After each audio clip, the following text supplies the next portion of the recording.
man, I tell you what, it is hot, and I think this summer is going to get a lot hotter.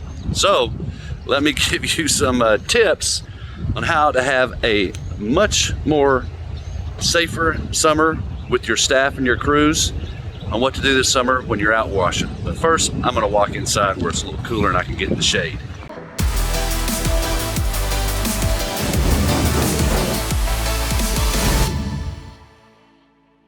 First thing I want to point out is that several years ago I was out on a fleet washing site.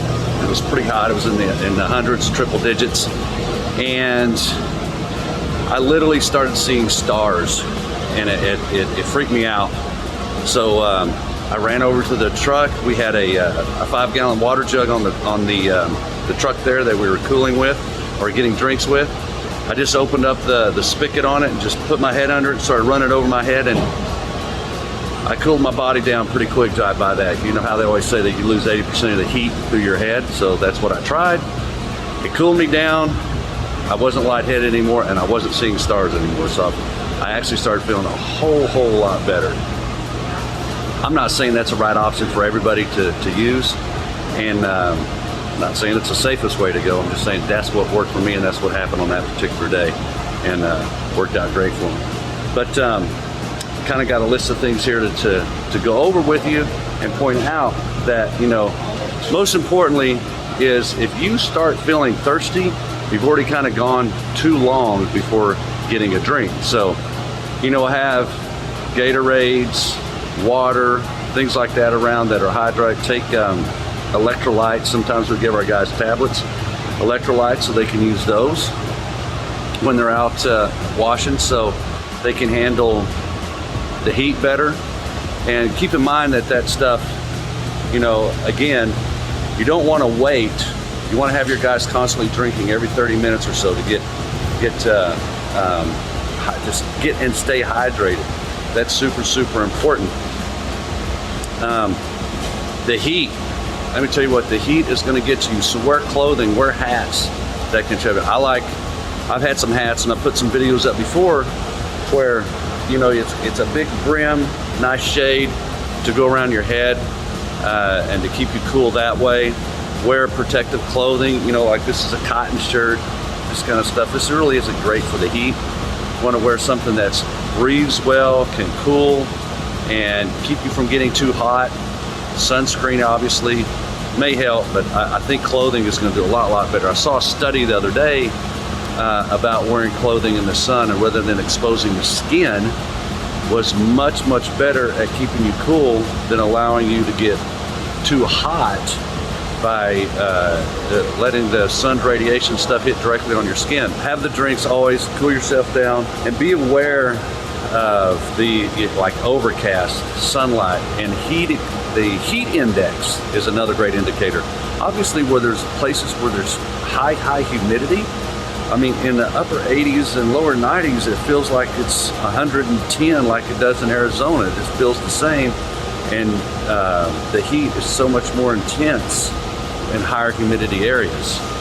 So keep that in mind. We're in Texas, or at least I am, in the Fort Worth area, and so our humidity can go up and down pretty extremely in our area based on where the weather's coming from and the rain events that go on around us. Another point to keep in mind is that, you know, a lot of time guys want to get their day started because they want to get some caffeine in their body, wake themselves up. Caffeine is not good at all for the heat. You want to be drinking a lot of caffeine, and carbonated drinks and things like that are not good for the sun.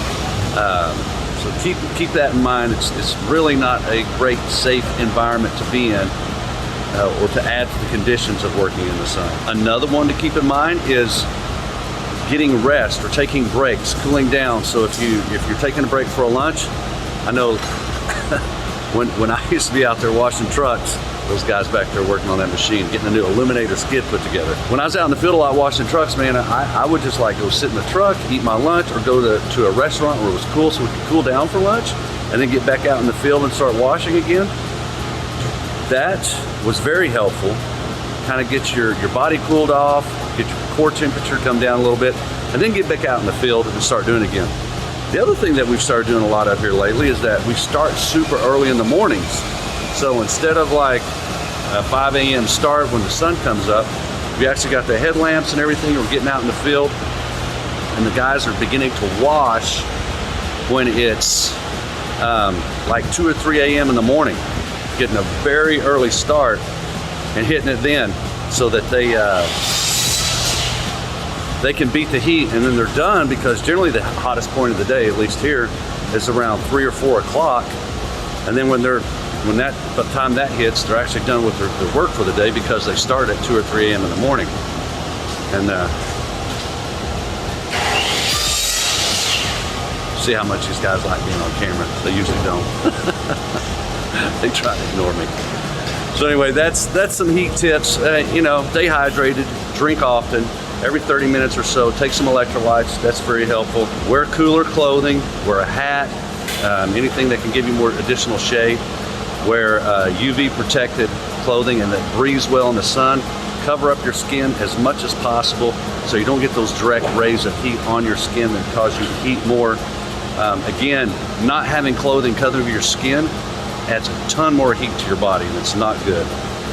Even if you've got protective lotion, that's not good at all. Take breaks so you can cool down, avoid caffeine and carbonated drinks, and then again, just look for the signs of heat illness. You know, if someone's getting confused, they're getting lightheaded or dizzy, things like that. Get out of the sun quickly, cool down as fast as you can, and take care of yourself. Until next time, stay safe, stay cool, and take care. This is Washaholic Wednesday. I'm Mike Hinderliter. Have a safe and sexual week.